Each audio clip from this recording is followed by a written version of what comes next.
Fresh every single day. Gyro King, the king of gyro. Apex Group of Colleges, जहां इल्म सिर्फ classroom, कमरा इम्तिहान या किताबों तक महदूद नहीं, एपेक्स उन तलबा के लिए औज की काविश है जो दिन रात मेहनत करते हैं, जिनमें तजस्सुस है, वो जो मुस्तकबिल के हीरो हैं, जो आज ही सितारे हैं, वो जो फर्क नहीं करते, काविश में है कि बने एक बेहतरीन इंसान, जो थोड़ा हट कर सोचते हैं, जो खुद को जिंदगी के पेचीदा रास्तों के लिए तैयार करते हैं।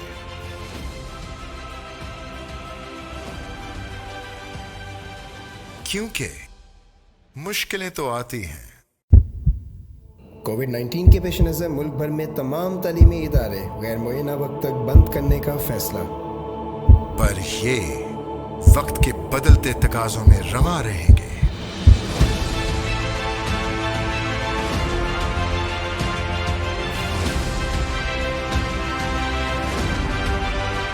और कभी हार नहीं मानेंगे।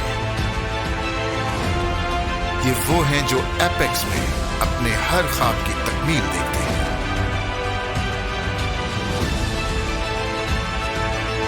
I'm Apexian. I am Apexian. I'm Apexian. I'm Apexian. I am Apexian. I am Apexian.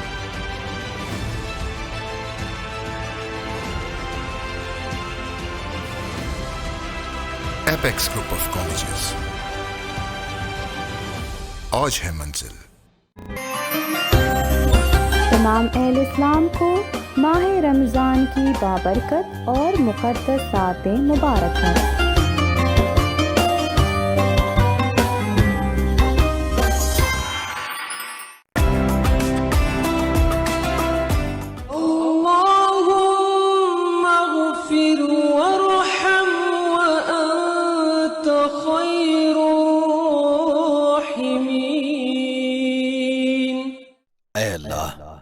मुझे बख्श दे, मुझ पर रहम फरमा, तू सबसे बेहतर रहम फरमाने वाला है।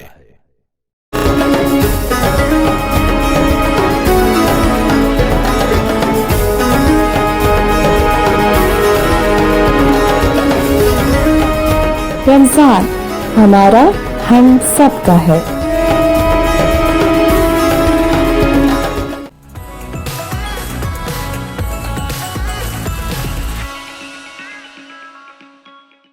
Shahnawaz, very good. It's so delicious. The flavor is different from other restaurants. Excellent biryani. Fantastic food. Shahnawaz is wonderful.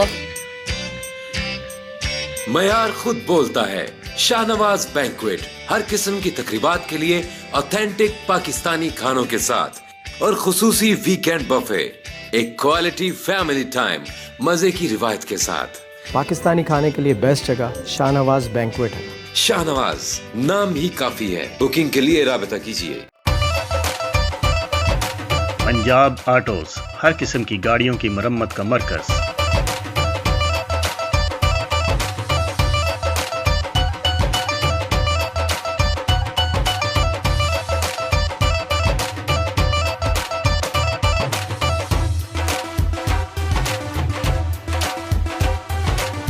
Taxi और लिमोजीन के लिए हुसूसी discount.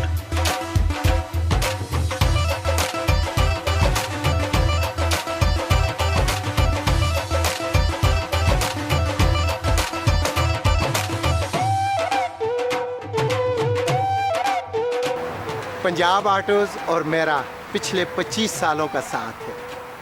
I am so happy Punjab autos now in new Jersey. Call Hamid Mughal and Mubashir Ahmed 732-727-6800.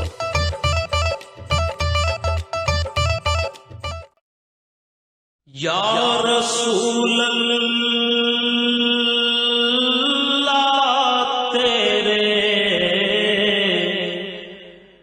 dar ki रसूल अल्लाह सल्लल्लाहु अलैहि वसल्लम ने फरमाया, लोग जुमे की नमाज छोड़ने से बाज आ जाएं, नहीं तो अल्लाह ताला उनके दिलों पर मोहर लगा देगा, फिर वो गाफिलों में से हो जाएंगे।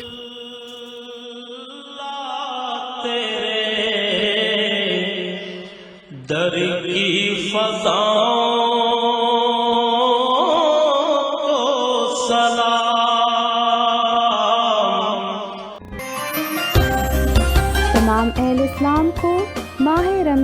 की बाबरकत और मुक़द्दस सातें मुबारक हों।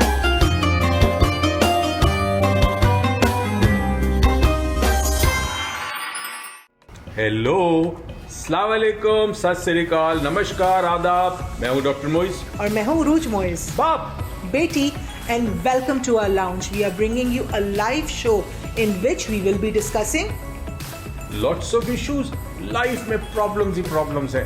रिलेशनशिप का प्रॉब्लम, पैसों का प्रॉब्लम, फाइनेंशियल प्रॉब्लम, बच्चे बात नहीं मानते, बच्चों की तरबियत कैसे करें, डिप्रेशन है, स्ट्रेस है, टेंशन है, हेल्थ इश्यूज कितने बढ़ गए। तो अब जिंदगी के अंदर जो मसाइल है उसका हल क्या है? What is the solution to problems? And there are certain questions for which you are seeking answers. तो मैं और उरूज हम नगरी दुनिया के कई मुल्क जाते हैं और लोग हमारे पास आते हैं, हम उनके पास जाते हैं, सवालों के जवाब देते हैं, प्रॉब्लम्स का हल बताते हैं और ये भी बताते हैं कि जिंदगी कैसी गुजारी जाए, खुशियाँ कैसी जिंदगी में आए। तो उरूज, क्या ख्याल है, हम शुरू करने वाले हैं? बिल्कुल। We will be starting a new show called Dr. Mois and Urooj lounge, बाप बेटी का लाउंज, बाप बेटी का lounge. And in this lounge we will be coming to your lounge and you are invited live into ours, in which we will be discussing all the questions that you have, inshallah, on Hamara TV. Don't miss it. It's a surprise. Wait for it. सबर का फल मीठा होता है।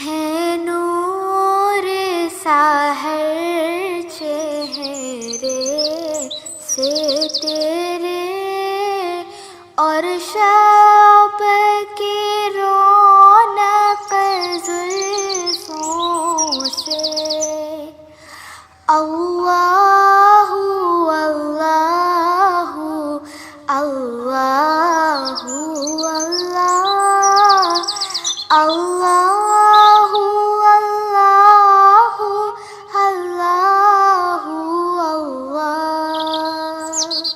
कंजुल करमी मौलन Naomi हादिल उममी लिशरीअतिही।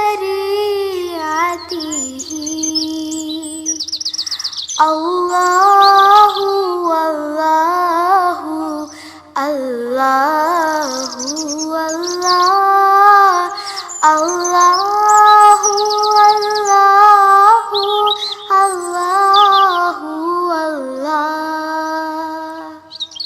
साती शजरून तक़ल हजरू शक़ल क़मरू बिइशारतिही।